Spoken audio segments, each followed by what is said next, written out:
The town of Harmony Glade was known for its perfectly identical ranch-style homes. Each house boasted a neatly trimmed lawn, a two-car garage, and a carefully chosen pastel color scheme. The residents took immense pride in maintaining this visual harmony, as they called it. But no one cherished this ideal more than Karen. Karen lived in the most pristine house on Primrose Lane. Her lawn was an emerald green, never a blade out of place. Her petunias bloomed in perfect synchronicity, their vibrant colors mirroring the pastel blue of her house. Karen considered herself the unofficial guardian of Harmony Glade's aesthetic integrity. She attended every homeowners association meeting, meticulously scrutinizing every proposed change, from the color of the streetlights to the acceptable height of hedges. To Karen, any deviation from the established norm was an affront, a personal attack on her carefully curated world. A slightly mismatched shutter, a rogue dandelion, an unapproved holiday decoration, all were met with Karen's swift and unwavering disapproval. She believed it was her civic duty to maintain the neighborhood's perfect image, and she took that duty very, very seriously. Inside her meticulously organized home, Karen kept a binder filled with neighborhood regulations, highlighted and annotated with her own interpretations. She knew every rule, every guideline, every unspoken expectation. And she was always ready to enforce them, whether through a politely worded, but firmly delivered, note, a strongly worded email, or, if necessary, a direct confrontation. Her neighbors, while appreciating her dedication to the community, often found her a bit intense. They tiptoed around her, careful not to upset her delicate sensibilities. They knew that crossing Karen could lead to a barrage of complaints, passive-aggressive comments, and, in extreme cases, a full-blown neighborhood feud. Karen genuinely believed she was acting in everyone's best interest. She saw herself as a protector, a guardian against the forces of chaos and ugliness that threatened to disrupt the peace and tranquility of Harmony Glade. And she was prepared to fight for that peace, one perfectly manicured lawn and one perfectly placed mailbox at a time. She just knew that keeping everything looking just so was the key to happiness for everyone. It was a burden, she thought, but one she was willing to bear. Harmony Glade needed her, whether they knew it or not. And very soon, Harmony Glade would see just how important her vigilance was. Across the street from Karen lived a series of families, none of whom stayed very long. Harmony Glade, with all its rules and regulations, wasn't for everyone. But one sunny afternoon, a moving truck pulled up to the long-vacant house. A new neighbor was arriving. Tom was a software engineer, a man of logic and practicality. He wasn't particularly concerned with the visual harmony of Harmony Glade. He just wanted a quiet place to live and work. He'd inherited the house from a distant aunt and, frankly, hadn't paid much attention to the HOA rules before moving in. He was more interested in setting up his home office and getting the Wi-Fi working than the precise shade of beige his mailbox should be. The house was a bit run down. The previous owners hadn't kept up with the landscaping, and the paint was peeling in places.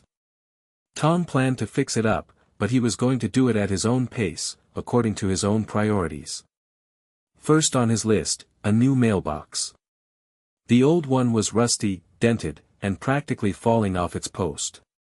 It looked like a strong wind would take it completely down. He ordered a new mailbox online.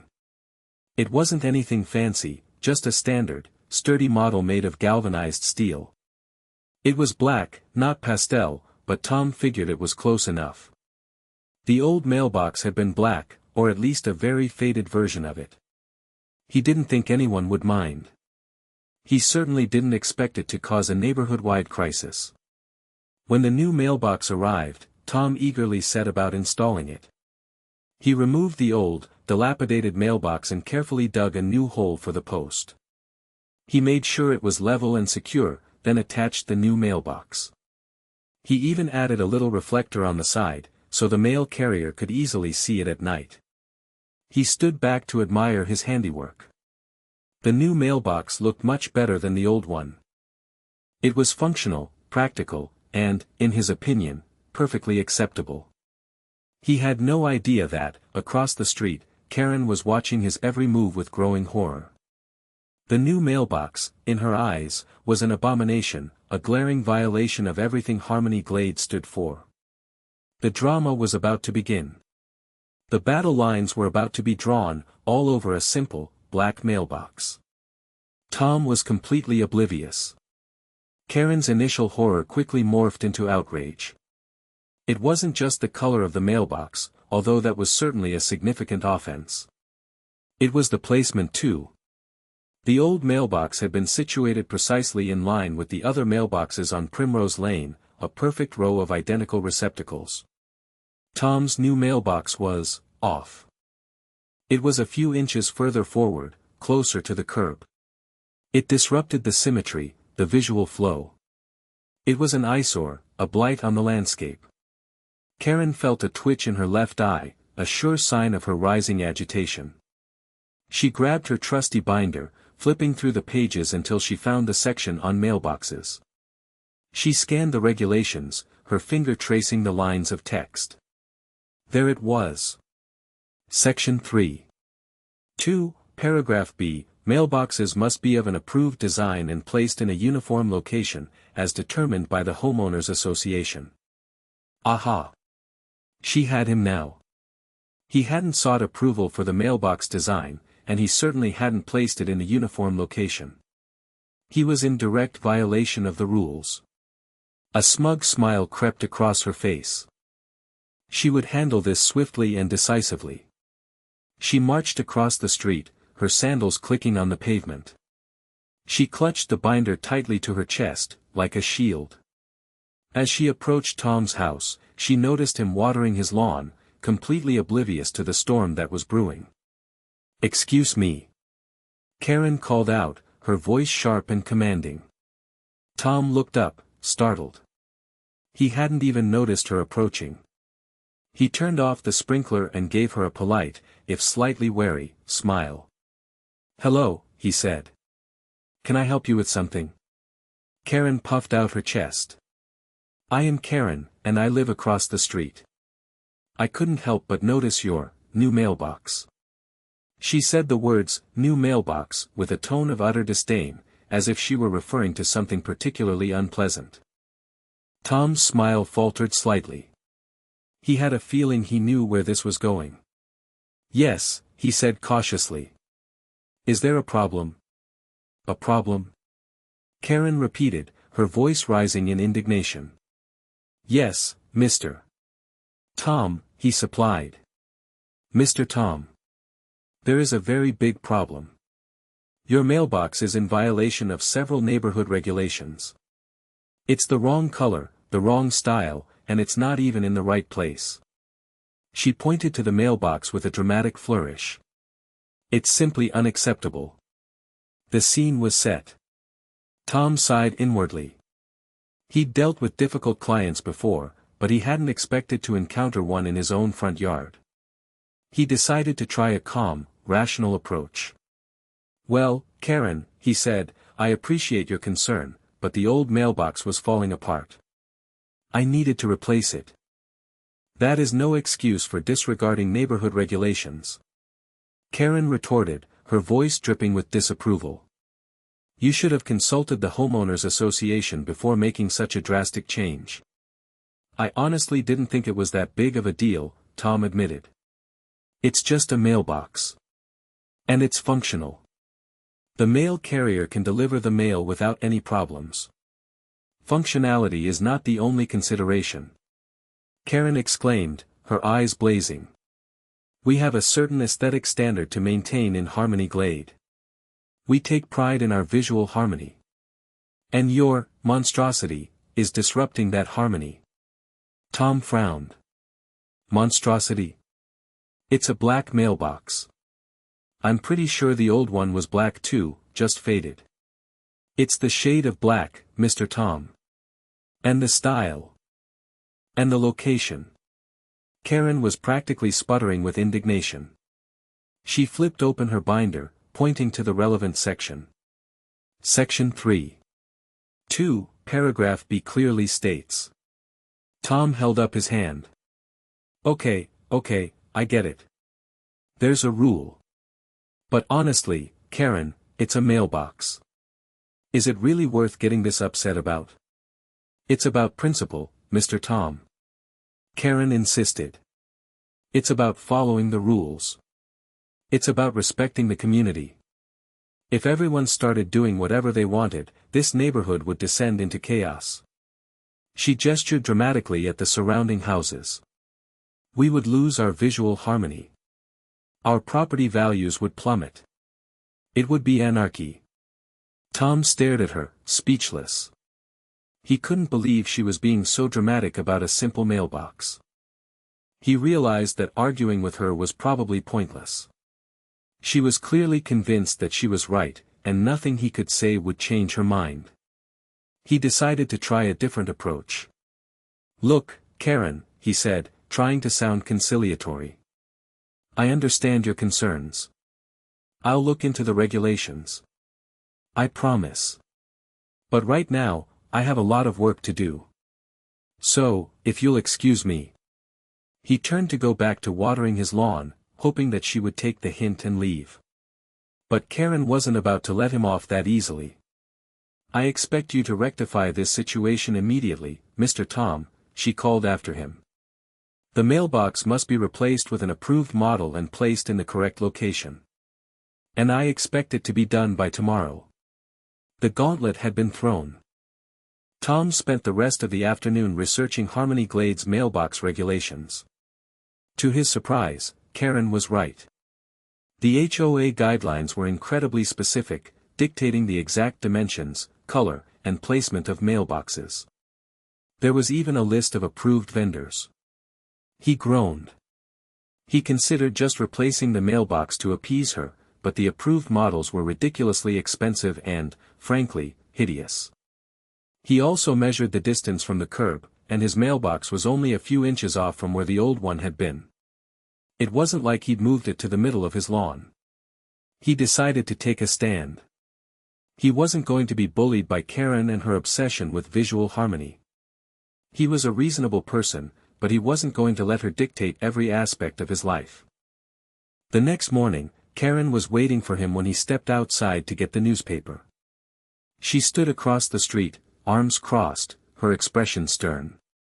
He knew this was going to be unpleasant. Mr. Tom, she said, her voice like ice. I trust you have rectified the mailbox situation. Tom took a deep breath. No, Karen, I haven't. And I'm not going to. Karen's eyes widened in disbelief. What do you mean, you're not going to? Do you realize you are in direct violation of the Homeowners Association regulations? I do, Tom replied calmly. But I've looked into it, and frankly, I think the regulations are ridiculous. It's a mailbox, Karen. It's not hurting anyone. It's hurting the visual harmony, she shrieked. And it's setting a bad example. If I let you get away with this, everyone will start breaking the rules. I doubt that, Tom said dryly. Besides, I checked with the Postal Service, and they said the mailbox is perfectly acceptable where it is. It's actually more convenient for the mail carrier. Karen scoffed. The Postal Service doesn't make the rules in Harmony Glade. I do. Well, the HOA does, and I am a very influential member. Look, Karen, Tom said, trying to remain patient. I'm not trying to cause trouble. I just want to live in peace. But I'm not going to spend a fortune on a ridiculously overpriced mailbox just to appease your obsession with visual harmony. The mailbox is staying where it is. Karen's face turned red with fury. You'll regret this, Mr. Tom, she hissed. You'll regret the day you ever decided to defy me. She spun around and stomped back across the street, muttering about anarchy and the downfall of civilization. Tom watched her go, shaking his head. He had a feeling this was far from over. He just hoped he wouldn't have to call a lawyer over a mailbox. He underestimated Karen. Karen fumed. She couldn't believe Tom was defying her. This was an outrage. She wouldn't stand for it. She needed to take drastic action. She stormed into her house, slamming the door behind her. She needed to think. What could she do to make Tom see reason? Then, it hit her. The police. He was breaking the law. Well, maybe not a real law, but a neighborhood law, and that was practically the same thing. She grabbed her phone and dialed 911. 911, what's your emergency? The dispatcher asked. Yes, I need to report a crime. Karen exclaimed, her voice trembling with righteous indignation. My neighbor has installed an illegal mailbox. The dispatcher paused.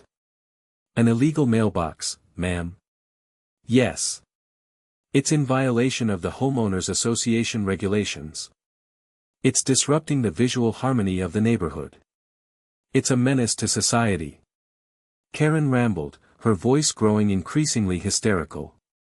Ma'am, I understand you're upset, the dispatcher said calmly, but mailbox violations are not typically a matter for the police. It sounds like a civil matter that you need to resolve with your homeowners association or your neighbor. But it's against the rules. Karen wailed. He's breaking the law. You have to do something.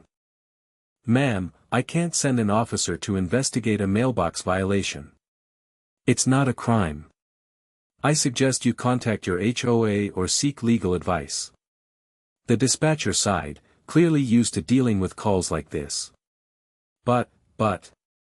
Karen sputtered, feeling deflated. The police weren't going to help her. They didn't understand the gravity of the situation. They didn't care about the visual harmony of Harmony Glade. Is there anything else I can help you with, ma'am? The dispatcher asked, already moving on to the next call. Karen hung up the phone in disgust. The police were useless. She would have to find another way to deal with Tom and his illegal mailbox. She paced back and forth, racking her brain for ideas. She thought about contacting the local news, but that seemed a bit extreme, even for her. Then, she remembered something. She had a friend who was a lawyer. Maybe he could help. She grabbed her phone again and dialed his number, determined to find some way to bring Tom to justice. The seed of her next plan was planted. It wouldn't involve the police, but it would definitely involve legal action. She wouldn't give up. Harmony Glade depended on her. Tom was beyond frustrated. Karen's behavior was becoming increasingly irrational. He couldn't believe she'd actually called the police over a mailbox. He knew he needed to protect himself. He wasn't sure what Karen was planning, but he had a feeling it wouldn't be pleasant. He considered contacting the HOA himself, but he didn't want to get embroiled in a lengthy and pointless dispute.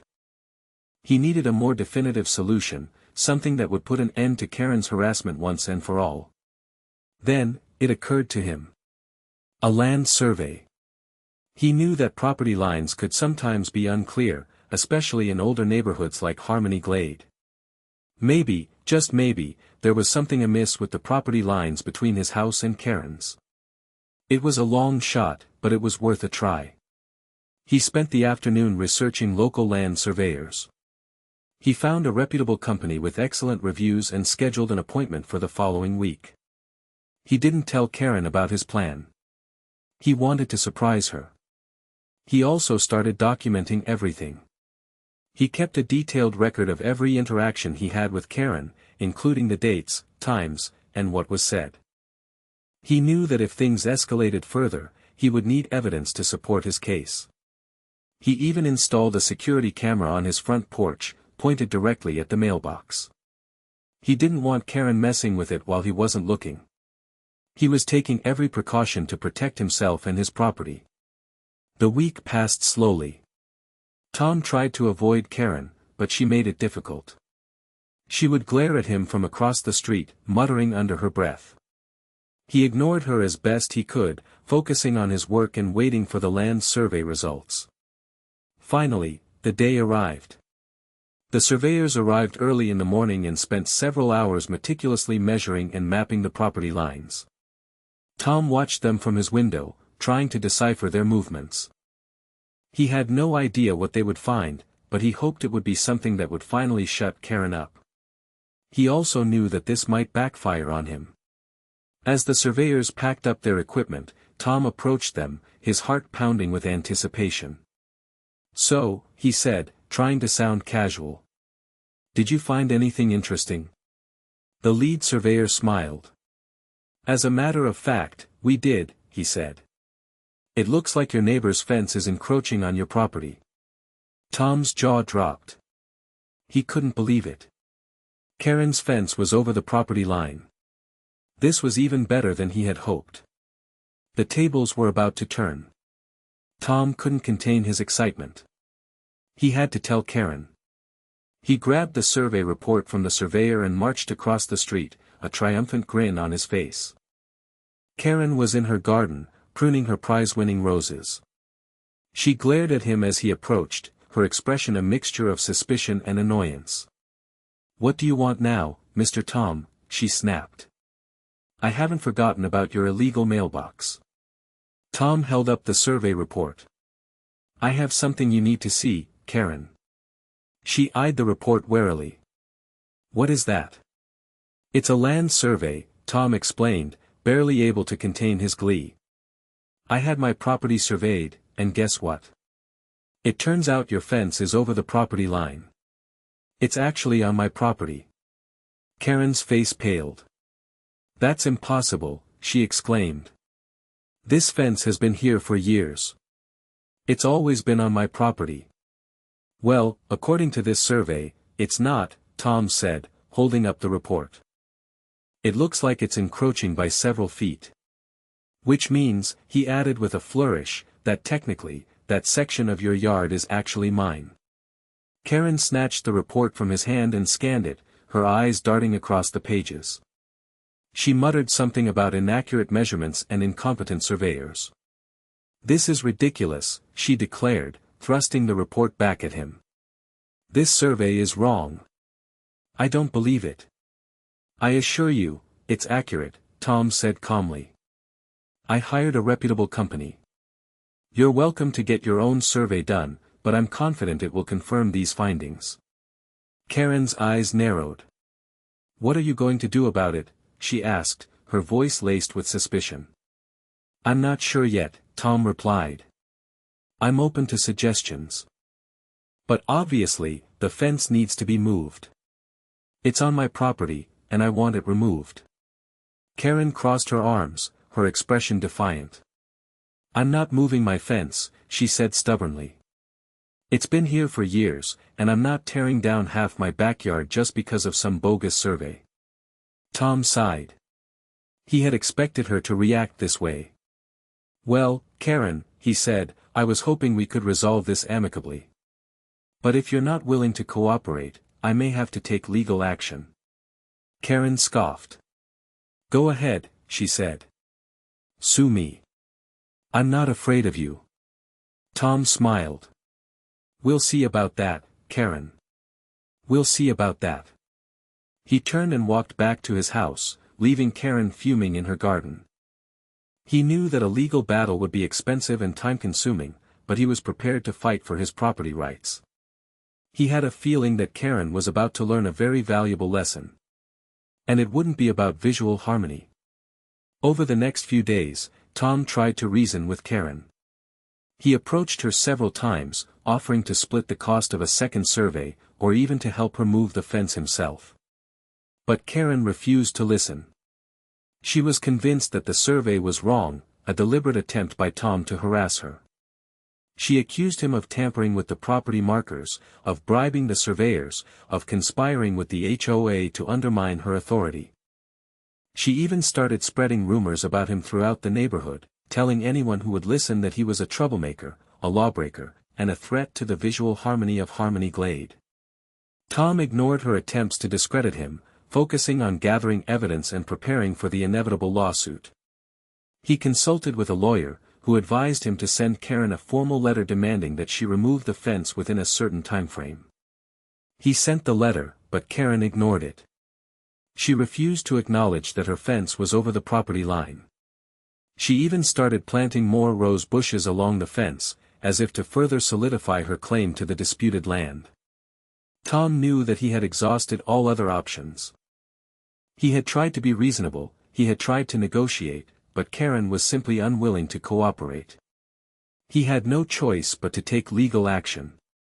He met with his lawyer again and instructed him to file a lawsuit against Karen, demanding that she remove the fence and compensate him for the encroachment on his property. He knew it would be a long and difficult battle, but he was determined to win. As the lawsuit progressed, the tension in Harmony Glade reached a fever pitch. The neighbors took sides, some supporting Tom, others siding with Karen. The once peaceful community was now divided, torn apart by a dispute over a mailbox and a fence. Karen, fueled by righteous indignation, vowed to fight Tom every step of the way. She hired her own lawyer and prepared to defend her property rights, convinced that she was in the right and that Tom was simply trying to bully her. She even started a petition to have Tom's mailbox removed, claiming that it was a public nuisance and a blight on the landscape. But the petition failed to gain much traction, as most of the neighbors were starting to tire of Karen's antics. The stage was set for a showdown. The fate of the fence, and perhaps the future of Harmony Glade, would be decided in a courtroom. Tom was ready for the fight. He knew it wouldn't be easy, but he was determined to protect his property and put an end to Karen's reign of terror. The day in court was coming soon. The whole neighborhood was buzzing with anticipation. Even the rose bushes seemed to be holding their breath. The day of the court hearing arrived, casting a long shadow over Harmony Glade. The courtroom was packed, filled with curious neighbors eager to witness the resolution of the mailbox fence feud. Tom sat at the plaintiff's table, looking calm and collected, with his lawyer by his side. Karen sat across from him, her face a mask of anger and determination, flanked by her own legal counsel. The judge called the case, and the proceedings began. Tom's lawyer presented the land survey as evidence, meticulously explaining the measurements and the encroachment of Karen's fence. He called the land surveyor to the stand, who testified to the accuracy of the survey and the validity of its findings. Karen's lawyer argued that the survey was flawed and that the fence had been in place for so long that it had effectively established a new property line through adverse possession. He called Karen to the stand, and she testified that she had always believed the fence to be on her property and that she had maintained the area for many years. The questioning was intense, and the atmosphere in the courtroom was thick with tension. Tom watched as Karen squirmed under the lawyer's cross-examination, her story becoming increasingly convoluted and contradictory. He knew that she was grasping at straws, trying to find any way to avoid admitting that she was wrong. After hours of testimony and arguments, the judge announced that he would take the matter under advisement and issue a ruling within a week. The courtroom emptied, and the neighbors dispersed, buzzing with speculation and opinions. The week that followed was agonizing for both Tom and Karen. They waited anxiously for the judge's decision, knowing that the outcome would have a profound impact on their lives and on the future of Harmony Glade. Finally, the day arrived. The neighbors gathered once again in the courtroom, eager to hear the judge's ruling. Tom and Karen sat at their respective tables, their faces etched with anticipation. The judge entered the courtroom and took his seat. He cleared his throat and began to speak. He reviewed the evidence and the arguments presented by both sides, carefully weighing the facts and the legal precedents. Then, he announced his decision. He ruled in favor of Tom, finding that Karen's fence was indeed encroaching on his property and that she had not established a claim of adverse possession. He ordered Karen to remove the fence within 30 days and to compensate Tom for the cost of the land survey and the legal fees. A gasp went through the courtroom. Karen's face turned white with shock and disbelief. She had lost. She had been defeated. The reign of visual harmony, at least as she envisioned it, was over. Tom allowed himself a small, satisfied smile. Justice had been served. It was time to start rebuilding. Karen was devastated. She couldn't believe she had lost. She had been so sure that she was right, that the judge would see things her way. But now, she was faced with the reality of having to tear down half her backyard, including her beloved rose bushes. She spent the next few days in a state of denial, refusing to acknowledge the judge's order. She told her neighbors that she was appealing the decision, that she would fight Tom all the way to the Supreme Court if necessary. But deep down, she knew that she had no chance. The evidence was overwhelming, and her arguments were weak. She had no legal basis for her claim, and she had alienated most of the neighbors with her obsessive behavior. As the deadline for removing the fence approached, Karen became increasingly frantic. She contacted several contractors, trying to find someone who would agree to move the fence without damaging her rose bushes. But no one was willing to take on the job. Finally, with only a few days to spare, she realized that she had no choice but to do it herself. She gathered her tools and ventured out into her backyard, a look of grim determination on her face. The task was daunting. The fence was heavy and unwieldy, and the rose bushes were tangled and thorny. Karen struggled for hours, sweating and cursing, but she made little progress. As she worked, she noticed that Tom was watching her from his window. He didn't say anything, but she could see the pity in his eyes. She resented his sympathy. She didn't want his pity. She wanted her yard back. Finally, after days of backbreaking labor, she managed to remove the fence. The section of her yard that had been on Tom's property was now bare and desolate, a stark reminder of her defeat. She piled the fence and the rose bushes in a heap on the curb, waiting for the garbage truck to come and haul them away. As she surveyed the damage, she felt a pang of regret. She had been so focused on maintaining the visual harmony of Harmony Glade that she had lost sight of what was truly important. She had alienated her neighbors, ruined her relationships, and destroyed her own backyard. She realized that she had let her obsession consume her, turning her into a bitter and unpleasant person. She had become the very thing she had always feared, a disruptor of the peace and tranquility of Harmony Glade. And it all started with a mailbox. A simple, black mailbox. As she stared at the empty space where her fence once stood, Karen made a decision. She would change. She would learn to be more tolerant, more accepting, and less judgmental. She would try to rebuild her relationships with her neighbors and to restore the peace and tranquility of Harmony Glade. It wouldn't be easy, but she was determined to try. The first step, she knew, would be to apologize to Tom. And maybe, just maybe, to even compliment him on his mailbox. But that would take time. A lot of time. With the fence gone, Karen's backyard looked like a disaster zone. A large patch of dirt separated her remaining lawn from Tom's property. The rose bushes, uprooted and discarded, lay wilting on the curb. It was a stark contrast to the perfectly manicured image she had always strived to maintain. Humiliated and defeated, Karen retreated into her house, avoiding eye contact with her neighbors. She knew they were watching her, judging her, and perhaps even secretly enjoying her downfall. But as the days passed, a strange thing happened. Karen began to see her backyard in a new light. Without the fence, the yard felt more open, more spacious. She could see the sunset more clearly, and she could hear the birds singing in the trees. She started to experiment with new landscaping ideas.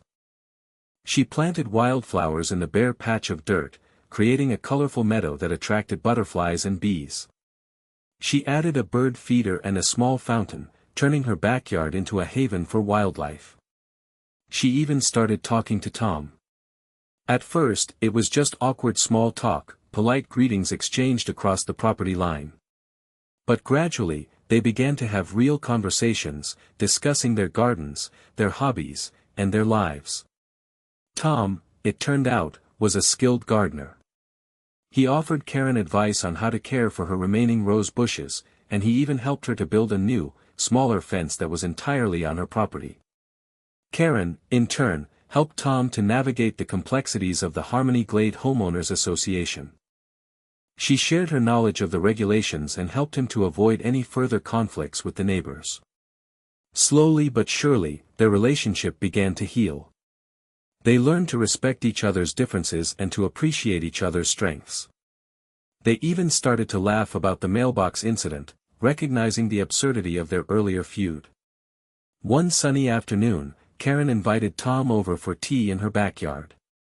They sat at a small table, surrounded by wildflowers and the gentle sound of the fountain. As they sipped their tea, Karen turned to Tom and said, "I want to apologize for everything, Tom. I was wrong. I let my obsession with visual harmony consume me, and I hurt you and the entire neighborhood." Tom smiled. "It's okay, Karen," he said. "We all make mistakes. The important thing is that we learn from them." Karen nodded. "I have learned a lot," she said. "I've learned that visual harmony is not as important as human harmony. And I've learned that a little bit of chaos can actually be a good thing." Tom laughed. "I agree," he said. "And besides, your wildflowers are much more beautiful than your rose bushes ever were." Karen smiled. "Thank you, Tom," she said. "That means a lot to me." As they sat there, sipping their tea and enjoying the beauty of the afternoon, they both knew that something special had happened. The mailbox fence feud had brought them together, forcing them to confront their own prejudices and to find common ground. And in the process, they had created a new, more harmonious relationship, not just with each other, but with the entire neighborhood. The visual harmony of Harmony Glade might have been slightly disrupted, but the human harmony was stronger than ever. The neighborhood of Harmony Glade watched with bated breath as Karen's backyard underwent its transformation. The initial disaster zone gradually gave way to something unexpected and beautiful. The wildflowers bloomed in a riot of colors, attracting butterflies and bees. The bird feeder became a popular spot for feathered visitors, filling the air with cheerful chirping. The neighbors, who had once avoided Karen, began to approach her, curious about her new garden. They complimented her on her creativity and her efforts to create a haven for wildlife. Some even offered to help her with her gardening projects. Even the members of the homeowners association were impressed. They realized that Karen's new garden, while not strictly in keeping with the visual harmony of Harmony Glade, was actually adding something positive to the community. It was a reminder that beauty could be found in unexpected places and that diversity could be a strength, not a weakness. As Karen's relationships with her neighbors improved, the atmosphere in Harmony Glade began to change. The tension that had been simmering for so long dissipated, replaced by a sense of camaraderie and goodwill. The neighbors started to organize block parties and community events, working together to create a more vibrant and welcoming neighborhood. Tom, who had initially just wanted to be left alone, found himself drawn into the community spirit.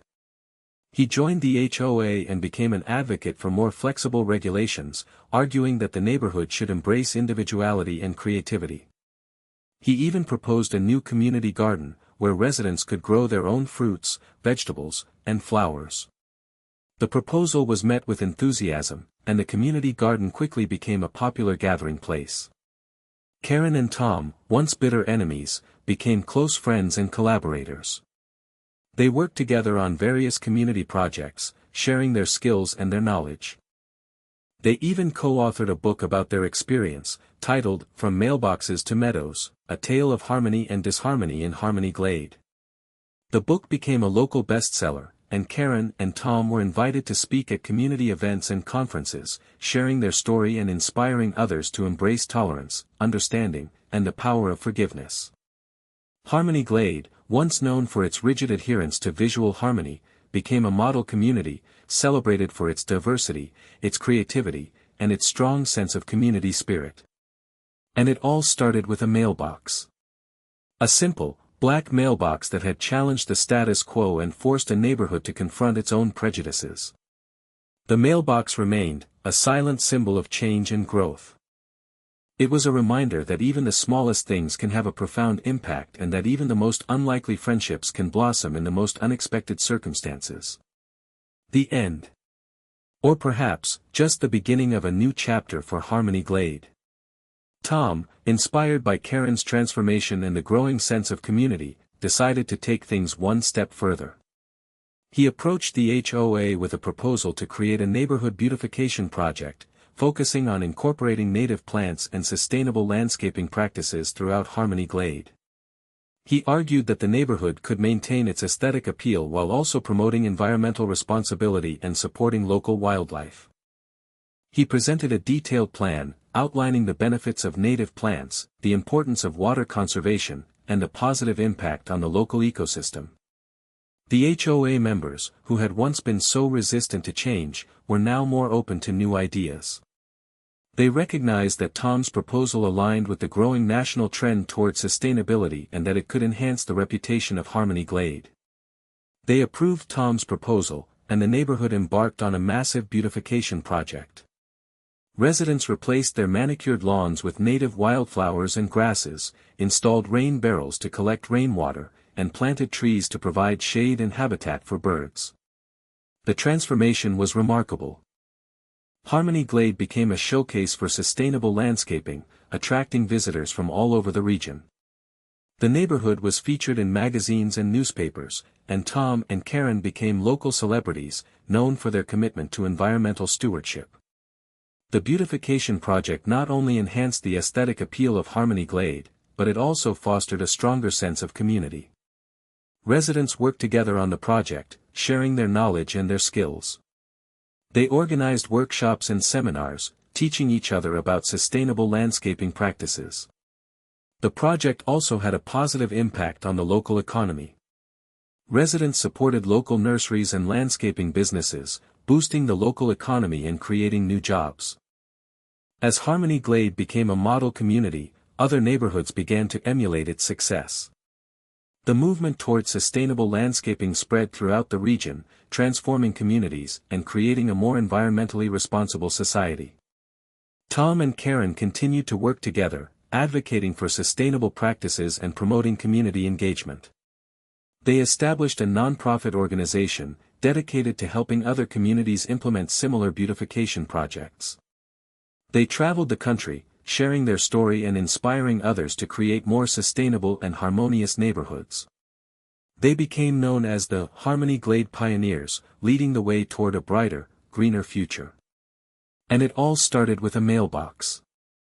A simple, black mailbox that had sparked a revolution.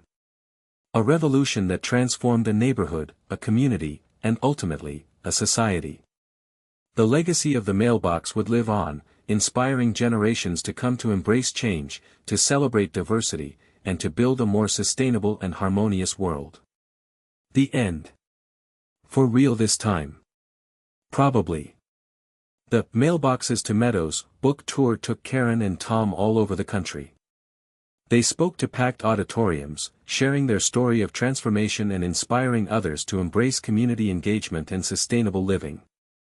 They were interviewed on television and radio, their message resonating with audiences of all ages and backgrounds. Their nonprofit organization, Harmony in Action, flourished, providing grants and resources to communities looking to implement their own beautification projects. They helped to create community gardens, install solar panels, and promote sustainable transportation options. They even established a scholarship fund, supporting students who were pursuing degrees in environmental science and sustainable development. They wanted to ensure that future generations would have the skills and knowledge to create a more sustainable world. As their influence grew, Tom and Karen became sought-after advisors, consulting with government agencies and private organizations on issues related to community development and environmental policy. They used their platform to advocate for policies that promoted social justice, environmental protection, and economic opportunity. They never forgot their roots in Harmony Glade. They continued to live in their respective houses, maintaining their friendship and working together to make their neighborhood a better place. They organized annual community festivals, celebrating the diversity and the creativity of Harmony Glade. The festivals featured local artists, musicians, and food vendors, showcasing the talents of the community. They also established a mentorship program, pairing young people with older adults, fostering intergenerational connections and sharing valuable life lessons. Tom and Karen's story became a legend in Harmony Glade, passed down from generation to generation. The mailbox, which had once been a symbol of conflict, became a symbol of hope and transformation. The HOA, which had once been so rigid and inflexible, became a model of community engagement and democratic governance. The residents of Harmony Glade learned that change could be a good thing, and that even the most unlikely friendships could blossom in the most unexpected circumstances. As they grew older, Tom and Karen continued to inspire and to lead. They remained committed to their mission of creating a more sustainable and harmonious world, one neighborhood at a time. Their legacy would live on, long after they were gone, a testament to the power of human connection and the transformative potential of community engagement. And it all started with a simple act of kindness, a willingness to forgive, and a black mailbox that dared to challenge the status quo. The end. Seriously. This time we mean it. Probably not, but let's pretend. Karen, despite the humiliation of the lawsuit and the loss of her prized rose bushes, didn't entirely abandon her passion for neighborhood order. In a way, the experience intensified her focus, but with a crucial difference: nobody took her seriously anymore. She still meticulously monitored the neighborhood, noting every perceived infraction in her trusty binder. A slightly mismatched paint color, a rogue inflatable holiday decoration, misplaced garbage can, all were duly recorded.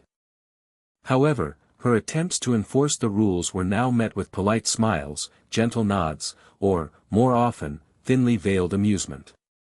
Her letters to the HOA, once feared and respected, were now quietly filed away. Her pronouncements at HOA meetings were met with knowing glances and stifled giggles. The neighbors had learned to tune her out, to treat her pronouncements as harmless background noise. Some even found her antics entertaining. They would deliberately commit minor infractions, just to see her reaction. They knew she couldn't do anything about it, and they enjoyed the spectacle of her sputtering indignation. The children of Harmony Glade, in particular, found Karen to be a source of endless amusement. They would invent elaborate games, mimicking her stern pronouncements and her meticulous note-taking. They even gave her a nickname, the Rule Ranger. Karen, oblivious to the ridicule, continued her self-appointed mission, convinced that she was the only one standing between Harmony Glade and utter chaos. She didn't realize that her efforts were now a source of laughter, rather than respect. She became a sort of local legend, a quirky character who added a touch of absurdity to the otherwise ordinary lives of the residents of Harmony Glade. She was the neighborhood's harmless eccentric, a reminder that even the most well-intentioned individuals can sometimes become a little too obsessed with the rules. And so, Karen continued to patrol the streets of Harmony Glade, her binder in hand, her eyes scanning for any sign of disorder. She was a relic of a bygone era, a symbol of a time when conformity was valued above all else. But in the new, more tolerant Harmony Glade, she was simply a harmless, if slightly annoying, reminder that it's okay to be different, and that sometimes, the best way to deal with life is to laugh. The end. Maybe. Probably. We'll see. Tom, meanwhile, enjoyed his slightly larger yard. He planted a small vegetable garden, growing tomatoes, peppers, and herbs. He even built a small patio, where he could relax and enjoy the sunshine. He replaced his black mailbox with a slightly more stylish model, but he made sure it was still functional and convenient for the mail carrier. He didn't want to cause any further controversy. He had finally found peace in Harmony Glade. He had learned to appreciate the sense of community, the beauty of the neighborhood, and even the quirks of its residents. He had also learned a valuable lesson about the importance of standing up for his rights and not being bullied by others. He had shown Karen that it's not okay to impose your will on others, and that sometimes, the best way to deal with conflict is to fight for what you believe in. The visual harmony of Harmony Glade remained largely unchanged. The houses were still painted in pastel colors, the lawns were still neatly trimmed, and the mailboxes were still mostly uniform. But the social harmony had been irrevocably altered. The neighbors were more tolerant, more accepting, and more respectful of each other's differences. They had learned that true harmony comes not from conformity, but from understanding and compassion. Tom and Karen's story became a reminder that even the most unlikely friendships can blossom in the most unexpected circumstances, and that even the most bitter conflicts can lead to positive change.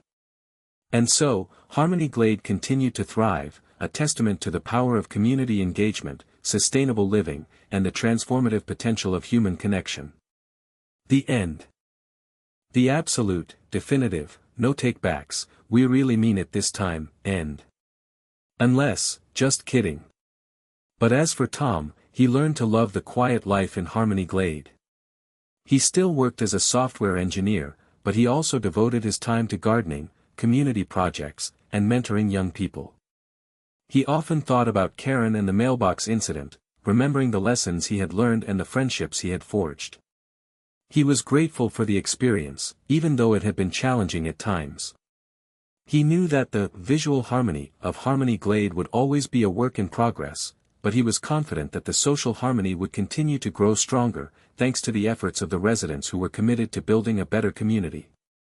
And in the end, that was all that really mattered. The end. The real, true, bona fide, absolutely final end. Seriously. This time. For sure. We think.